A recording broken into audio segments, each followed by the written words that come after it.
I've never been scared to take risks. If I didn't take risks, I'd have been dead already. So, you know, nothing changes. It was good. It was a great presser, back and forth, poking each other, but not, not too far. But once you get physical and you touch a man's face, then it all points. It's just wrong in my book. You know what? I also think that what he's done. It's like a slap in the face for his dad.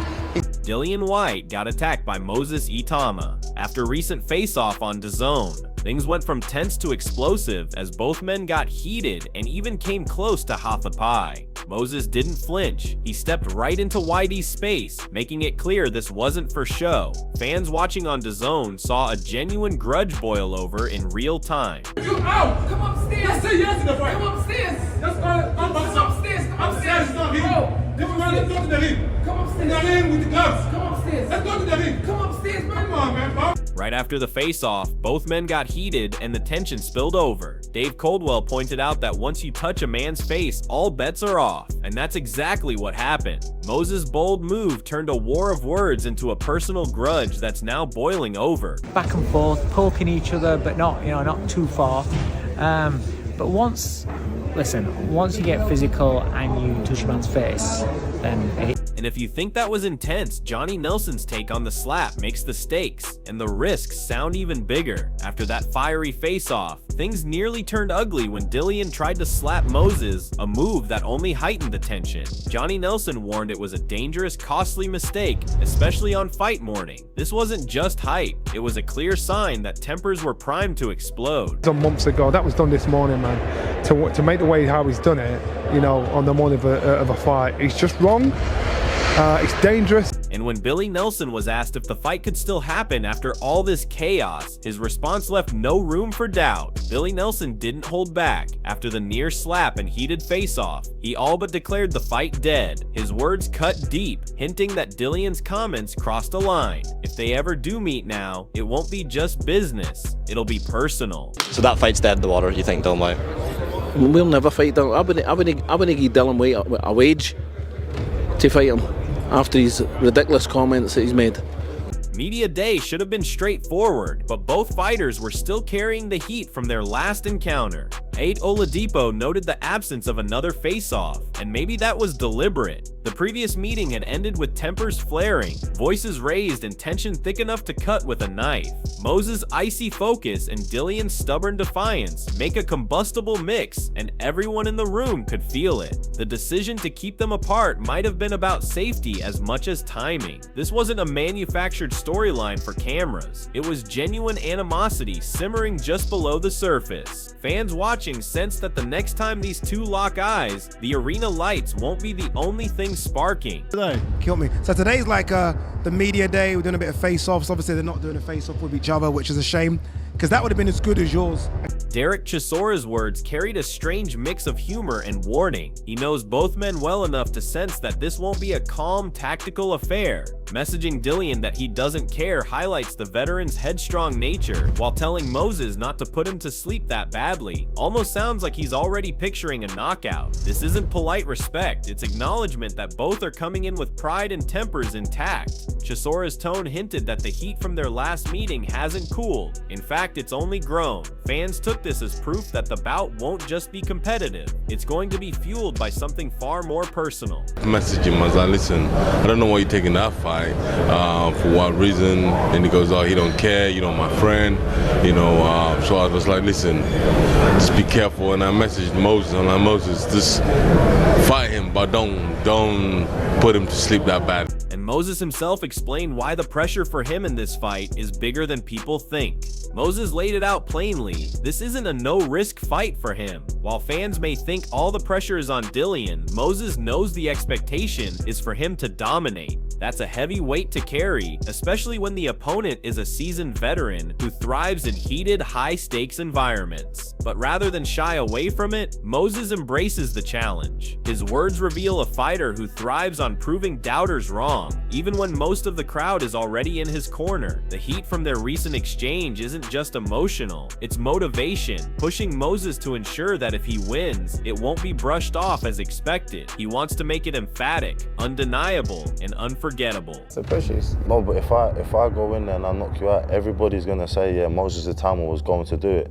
So the same way everybody's writing off Dillian Whyte, they're putting a lot of pressure on me to perform against him. So where's the win-win situation? Tyson Fury's breakdown was a mix of respect and reality check. He knows Dillian has been out of the ring, but warns against underestimating his punching power. That's where the danger lies. In heated fights like this, one clean shot can flip the script. Fury recognizes this is a big step up for Moses, but also believes the timing favors him. The old Dillian from years back might have been a nightmare matchup, but the question is whether that version still exists. This adds a different kind of heat, not just personal animosity, but competitive curiosity. For Moses, this is the chance to beat a big name while the world is watching for Dillian. It's the opportunity to remind everyone that he's still a threat. That's a good fight, actually, especially for Moses. I think it's a very good time to fight Dillian. He's had a couple of years out the ring.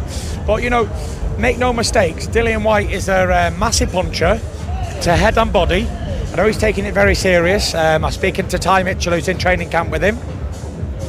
And looking forward to the fight. You know, it's a big step up for Moses because he hasn't really fought anybody on Dillian's level. The old Dillian, it was a couple of years ago. And it's going to be interesting to see how much that Dillian Whyte has left. Frank Warren perfectly captures the danger and efficiency of this fighter. Going the distance once isn't the real story. It's the level of opponents he's faced that highlights his threat. World-class fighters who've experienced his knockout power firsthand. He's not a man who wastes time or tips around the ring. Every movement, every punch is calculated. Latter rounds aren't his weakness, they're his hunting grounds. As others tire, he ramps up, punishing hesitation and mistakes with surgical precision. This is a fighter who blends raw power with intelligence, exploiting openings instantly and controlling the fight's rhythm. Watching him in action, you see not just a puncher but a strategist, someone who understands timing, distance, and mental pressure in the ring. Opponents must respect not just his strength, but his ability to adapt and dominate under pressure. He's the type of fighter who forces you into his game plan or suffers the consequences. The ring doesn't forgive, and neither does he. But I'm talking about with somebody who doesn't fiddle around, somebody who actually would like to get him in the latter rounds and is capable of knocking people over. You know, he's a puncher, you've seen him do it, and he's done it well. Adam Smith breaks down the terrifying versatility of Moses. This isn't just speed or movement, it's mastery of range, footwork, and timing, all working together like a finely tuned machine. Step in aggressively, and you're met with lightning-fast counters. Step back or hesitate, and he's closing the distance relentlessly. It's a constant puzzle that keeps opponents guessing, never comfortable, never safe. What makes him so dangerous isn't just his physical gifts, it's his mental awareness.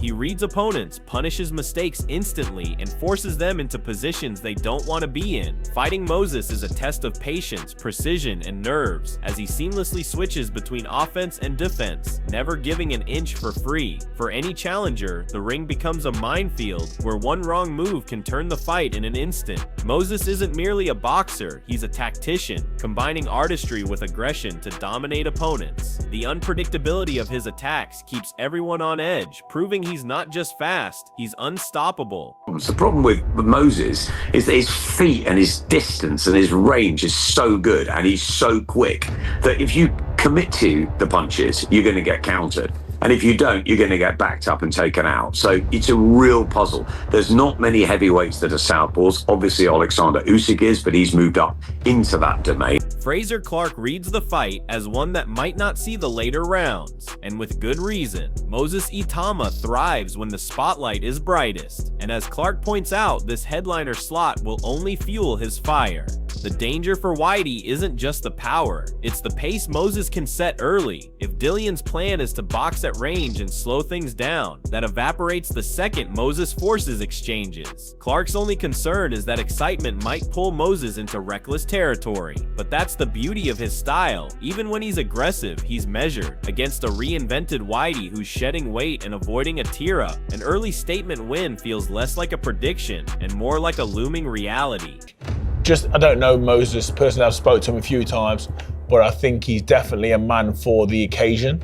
And I do think, with him being a headliner, I hope he doesn't get too excited and not do his usual job. But I think if he wanted to make a statement, and I think he's well capable of doing that. Eddie Hearn's praise captures exactly why Moses is a nightmare matchup for any opponent. Calling him one of the most complete fighters isn't just hype, it's a recognition of his elite combination of timing, range, and power, which few can counter effectively. His timing allows him to anticipate and exploit openings, punishing mistakes with precision. His range keeps opponents on edge, dictating where the fight happens and making it hard to close in without risk. Add to that the raw power he carries, and every exchange becomes a high-stakes gamble. Fighters stepping into the ring with Moses aren't just testing skill, they're testing nerves, endurance, and mental fortitude.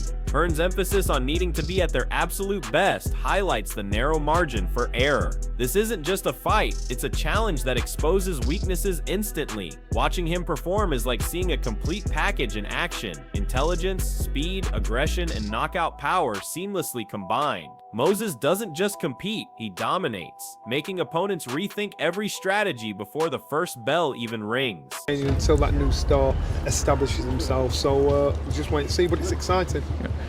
What do you make of Itauma versus Dillian Whyte? It's a good fight. Dillian likes to fight. He'll have to tear up. Yeah. You know, you can't test this man to go runners. You know, he'll fight anybody and everybody. So with Dillian doing that, you think, you know what? You know, it's a good fight, good testing fight, and like, you know, he might be a gatekeeper on. The stage is set, and the message is clear. Moses is not just another fighter, he is a complete, unpredictable, and elite force in the ring. From Frank Warren highlighting his power and ability to finish world-class opponents, to Adam Smith breaking down his lightning-fast counters and masterful footwork, to Derek Chisora admitting that beating him is as unlikely as winning the lottery, the evidence is overwhelming. Eddie Hearn confirms it, timing, range, and raw power all at the highest level, making every fight a high-stakes chess match where only the flawless survive. This isn't a scenario for the cautious or unprepared. Stepping into the ring with Moses is about facing a storm, one that punishes hesitation and rewards precision. Every prediction, every analysis, every warning leads to the same undeniable conclusion. This is a fighter who dominates not just physically but mentally, controlling the ring with intelligence, aggression, and relentless pressure. For fans, this is a must-watch spectacle. For challengers, it's the ultimate test. Don't blink, because every second counts. Subscribe, hit the bell, and witness the rise of one of boxing's most fearsome talents.